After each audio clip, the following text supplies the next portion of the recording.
The argument in support of issue 2 says, quote, allowing non-citizens to vote degrades the value of United States citizenship and is poor public policy. It says issue 2 would ensure change in the Constitution to make sure that any future state legislature or any Ohio city or charter county could not extend the right to vote to non-citizens, which it says many U.S. cities have allowed. One of the sponsors of House Joint Resolution 4, which put the issue on the ballot, is Republican Representative Bill Seitz from Cincinnati. Issue 2 simply clarifies the Ohio Constitution so that only United States citizens properly registered to vote are able to vote in state and local elections. Currently, that is not clear. Some cities claim that their home rule powers trump our ability to limit the franchise only to citizens. You've seen that happen in Yellow Springs, Ohio, which changed their charter to allow non-citizens to vote locally. More recently, you've seen Chris Ronayne, who's running for Cuyahoga County Executive, being caught on tape saying that if any mayor in Cuyahoga County wishes to extend the franchise to non-citizens, he would stand by that mayor. We've seen this is a thing that is happening nationally. New York City, San Francisco, 11 towns in Maryland, 2 towns in Vermont. Most recently, a month ago, the D.C. City Council voted 10-1 to let both legal and illegal aliens vote in Washington, D.C. local elections. So these bad ideas from the coasts have a way of worming their way into the heartland, so we're trying to be proactive by joining blue states like Colorado and Minnesota and red states like Arizona and Florida in changing our Constitution so that only a citizen is entitled to vote. On the Yellow Springs issue, they did not actually get to vote. That was stopped by the Secretary of State's office. That's correct, but it wasn't litigated.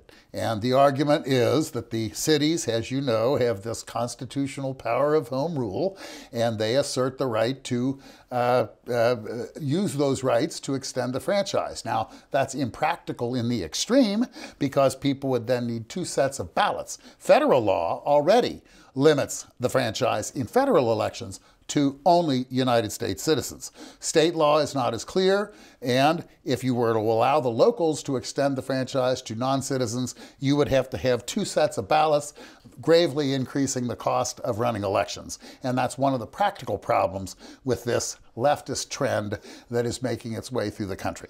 I got to ask you about some of the specifics here. Sure. Opponents argue the language would replace the word every in this part of the Constitution with only a, so the sentence would be only a citizen who was 18 may vote. They say that could take away the right by some 17-year-olds to vote in primaries and if they're going to be 18 by the general election. Now, I asked you and Secretary of State Frank LaRose about that at a press conference a couple of weeks ago. Secretary LaRose said he doesn't think that that's going to happen. It could be litigated, though. You said that this is a red herring and an attempt to obfuscate the issue. But isn't there some truth to this? Well, I would argue that it is a red herring for 4 reasons. First, it was never the intent of the sponsors of the amendment in the House and the Senate, and I was one of them, to affect the right of 17-year-olds who will be 18 by the general to vote in a primary, number 1. Number 2, the 18-year-old limitation is already in the Ohio Constitution. That did not prevent the legislature from extending the franchise to 17-year-olds in 1981. Number 3, even if they're right, someone would have to sue after passage of issue 2 to prevent 17-year-olds from voting. I consider that to be very unlikely. It's something we've gotten used to over 40 years. And number 4, we checked the numbers. Only 574 17-year-olds voted in the May 2022 primary, a number that is vanishingly small and would not have affected the outcome of any of the primary elections in a state of 11.7 million people. When you mentioned the beginning about the intent of the law, when you have the question for judges on do you rule on plain text or do you rule on intent, isn't there a possibility that they could rule and say 17-year-olds couldn't vote? I suppose that is a rare possibility. I will concede that. But again, for the other reasons I gave, I consider it highly unlikely. Again, are we going to let this tail wag the larger dog of a looming prospect whereby cities would allow non-citizens to vote in local elections. That has particularly pernicious results in Ohio because, as you know, cities have the power to tax the income of non-resident workers. And so by extending the franchise to non-citizens in these cities, you would be giving them the right to vote on the taxes that we suburban commuters pay by way of municipal income taxes. We're one of the few states that allow that, by the way, but this would not be a good idea to turn that over to non-citizens who after all, can vote in their home country. Why, it's not like they can't vote. Go back to your home country and cast your absent ballot, assuming you're allowed to do that in your home country. We believe in one man, one vote, not one man, two votes. And if we were to allow non-citizens to vote locally in Ohio, while at the same time voting in their home country of Germany or Ireland or South Africa, whatever, that one man would get two votes. And I don't think that's anything that the founders wanted, nor do we. When you look at the ballot language versus what's going to be in the Constitution, the words at least for 18-year-olds is in the ballot language but not in the Constitution. Is that misleading? I don't think so. I mean, our intent, again, was to establish that we're not trying to upset the right of 17-year-olds to vote in a primary if they're going to be 18 by Election Day. That is the only extension that has been authorized in over 40 years, and we don't intend to upset that. Dean Emeritus of Cleveland Marshall College of Law, Stephen Steinglass, an expert on the Ohio Constitution, thinks that this amendment, though, could also change the window on voter registration. He says that he thinks it would prevent you from shortening voter registration, which could potentially have an impact on early voting. Do you see anything in this that would do that? I think that argument probably does have some merit, though that wasn't our intent either. We have set the registration period at 30 days. You need to be registered to vote 30 days before the election.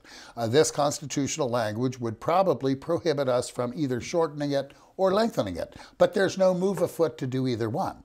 We're perfectly happy with 30 days. 30 days is a recognized national standard, and if that ends up being constitutionally enshrined, then I view that as a bonus for this constitutional amendment. It's important to note that this constitutional amendment is not just a Republican thing. That's another canard. It passed unanimously in the Ohio Senate to put it on the ballot with the support of all Senate Democrats. It passed with bipartisan majorities in the House. Governor DeWine and Governor candidate Whaley have both endorsed it. So this is not a Republican versus Democrat thing. This is about whether we believe in the fundamental idea that you have to be a citizen in order to vote. It is one of the great prizes of becoming a citizen, that you get the right to vote. It cheapens the value of citizenship when we extend that right to non-citizens.